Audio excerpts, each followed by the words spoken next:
Hello everyone, geography channel में आप सभी का स्वागत। महासागरीय नितल के उच्चावच relief of the ocean basins topic का ये दूसरा वीडियो है।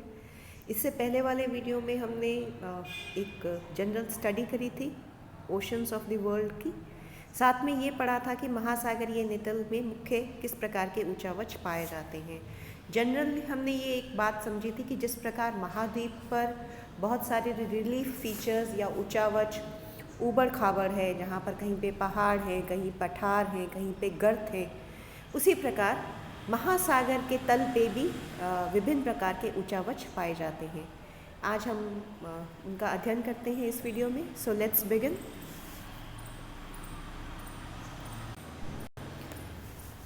सबसे पहला फीचर या रिलीफ जो कि महासागर में जिसका हम अध्ययन करेंगे वो है महाद्वीपीय मग्न तट या कॉन्टिनेंटल शेल्फ्स।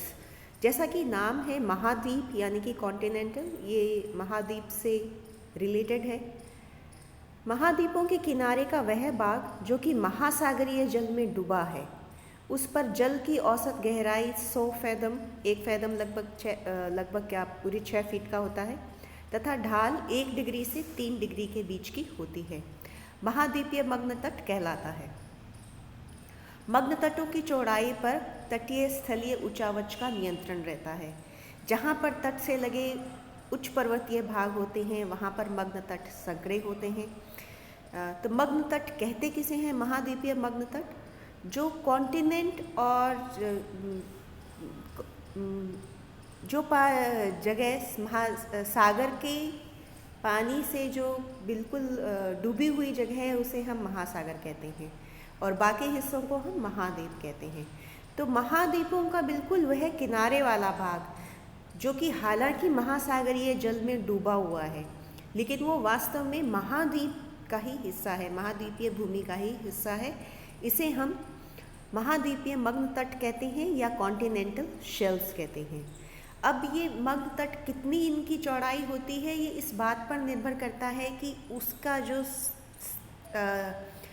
उस एरिया का, उस स्थान का जो रिलीफ है या उच्चावच है वो किस प्रकार है।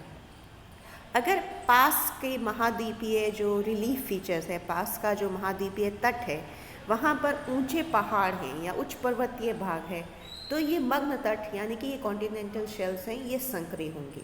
उदाहरण है दक्षिण अमेरिका का प्रशांत महासागरीय मग्न तट। अगर हम दक्षिण अमेरिका महाद्वीप में देखते हैं तो उसका जो वेस्टर्न कोस्ट है, तो वेस्टर्न कोस्ट में महाद्वीप जो दक्षिण अमेरिका है वहाँ पर कोस्ट के सहारे सहारे यानी कि तट के सहारे सहारे एंडीज पर्वतमाला है, बहुत ऊंची पर्वतमाला है। क्योंकि यहाँ पर तट के किनारे ऊंची पर्वतमाला है तो ये मग्न तट संकरा हो गया है। इसके विपरीत जहाँ पर स्थलीय तटवर्ती भाग मैदानी है, यानी कि जहाँ पर जो तट है वहाँ पर ऊंचे पहाड़ या पठार नहीं है बल्कि मैदानी इलाका है, तो ऐसे स्थानों पर मग्न तट की चौड़ाई अधिक विस्तृत दिखाई देती है। लेकिन इसके कुछ अपवाद भी हैं, जैसा कि उत्तरी अमेरिका की में मिसिसिपी नदी आकर मग्न तट पर मुहाने पर, जहाँ पर मिसिसिपी नदी का मुंह है, the mouth of Mississippi river है, वहाँ पर मग्न तट, हालांकि वो सभी ज़मीन समतल है यानी कि मैदानी इलाका है, लेकिन वहाँ पर मग्न तट चौड़ा होना चाहिए लेकिन है नहीं, ये एक अपवाद है, वहाँ पर संकरा है। इस प्रकार के कई अपवाद देखने को मिलते हैं। सामान्य रूप से मग्न तटों की औसत चौड़ाई 48 किलोमीटर या 30 मील होती है।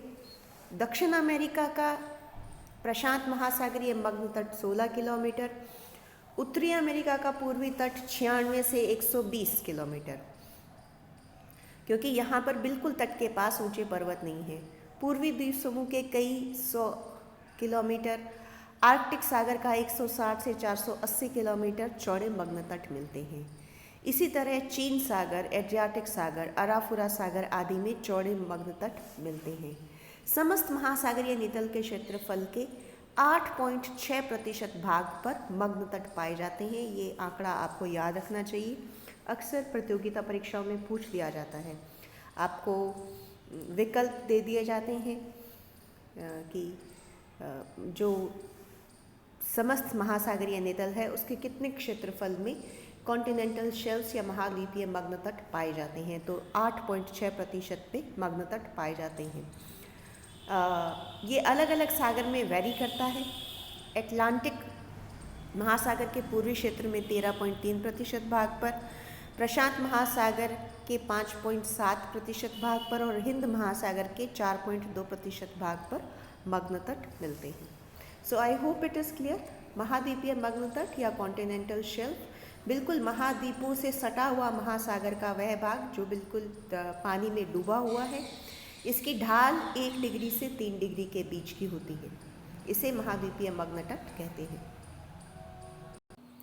कॉन्टिनेंटल शेल्फ के बाद में दूसरा जो फीचर है वो है मग्न ढाल यानी कि कॉन्टिनेंटल स्लोप। मग्न तट से समुद्र की ओर स्थल से अधिक ढालू भाग मग्न ढाल कहलाता है। इसकी ढाल अधिक होती है, जैसा कि इसके नाम पे से स्पष्ट होता है, इसका स्लोप स्टीप होता है। मग्न ढाल के आगे जहाँ ढाल प्रवणता एकदम तीव्र हो जाती है वहीं से मग्न ढाल आरंभ होता है, जो आगे क्रमशः मंद होता हुआ महाद्वीपीय उपहार यानी कि कॉन्टिनेंटल राइज में मिल जाता है। मग्न ढाल की प्रवणता 1:2 से लेकर 1:40 तक होती है। तो मग्न तट और गहरे सागरीय मैदान के बीच का तीव्र ढाल वाला जो स्थान है, एक तरफ तो जब हम महाद्वीप की तरफ जाते हैं तो हमारा सबसे पहले फीचर आते हैं यानी जिसे हम महाद्वीपीय मग्न तट कहते हैं, और दूसरी तरफ गहरे सागरीय मैदान है। तो इनके बीच का तीखी ढाल वाला, तीव्र ढाल वाला जो एरिया बेल्ट आता है, मंडल आता है, उसे महाद्वीपीय मग्न ढाल कहा जाता है। इसकी ढाल अलग अलग स्थानों पर अलग अलग होती है। कहीं पर ढाल 5 डिग्री है, बल्कि कई ऐसे स्थान भी हैं जहाँ पर 30 या 40 डिग्री तक की ढाल पाई जाती है। मग्न ढाल का जल की गहराई 200 से 2000 मीटर तक होती है। समस्त महासागरीय क्षेत्रफल का केवल 8.5% भाग ही में ही मग्न ढाल पाए जाते हैं, यानी कि कॉन्टिनेंटल शेल्फ वो भी 8.5% में पाया जाता है और कॉन्टिनेंटल स्लोप वो भी 8.5% में पाया जाता है। अटलांटिक महासागर में ये 12.4% है, प्रशांत महासागर में 7 और हिंद महासागर में 6.5। मग्न ढाल पर क्योंकि ये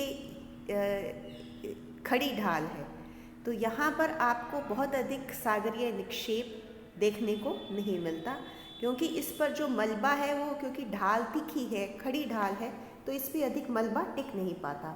फिर भी हल्के पदार्थों का आवरण अवश्य देखने को मिल जाता है। तीसरा फीचर है महाद्वीपीय उभार यानी कि कॉन्टिनेंटल राइज।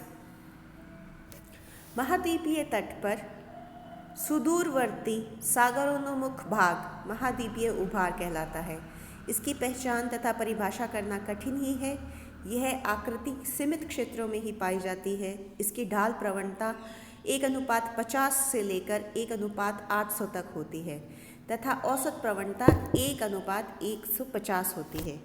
इसके किनारे की ओर की सीमा तो निश्चित होती है, किंतु आगे इसकी प्रवणता घटती जाती है तथा यह मंद ढाल के साथ वितलीय मैदान यानी अबैसल प्लेन में मिल जाती है। महाद्वीपीय उभार अटलांटिक सागर, हिंद महासागर में तो काफ़ी विस्तृत है, किंतु प्रशांत महासागर में संकरे हैं। महाद्वीपीय उभार की उत्पत्ति बहुत साधारण है। इसकी रचना महाद्वीपीय से लाए गए अवसादों से होती है जो एक वेज के आकार में निक्षेपित होते हैं। तो स्लम्पिंग के कारण, स्लाइडिंग के कारण, टर्बिडिटी करंट के कारण ये पदार्थ ढाल के नीचे तलहटी में एकत्रित होता रहता है। अवसादों की मोटाई अलग अलग स्थानों पर अलग अलग होती है। अब इन तीनों फीचर्स को, कॉन्टिनेंटल शेल्फ, कॉन्टिनेंटल स्लोप और कॉन्टिनेंटल राइज को हम हिप्सोमेट्रिक कर्व की सहायता से समझने की कोशिश करेंगे। ये उच्चतामितिक वक्र है यानी कि हिप्सोमेट्रिक कर्व है, वो चित्र जिसके द्वारा महासागरों में गहराई या ऊंचावचों को प्रदर्शित किया जाता है। तो ये कॉन्टिनेंट है यानी कि महाद्वीप है, और ये वाला बेल्ट है ये महासागर है।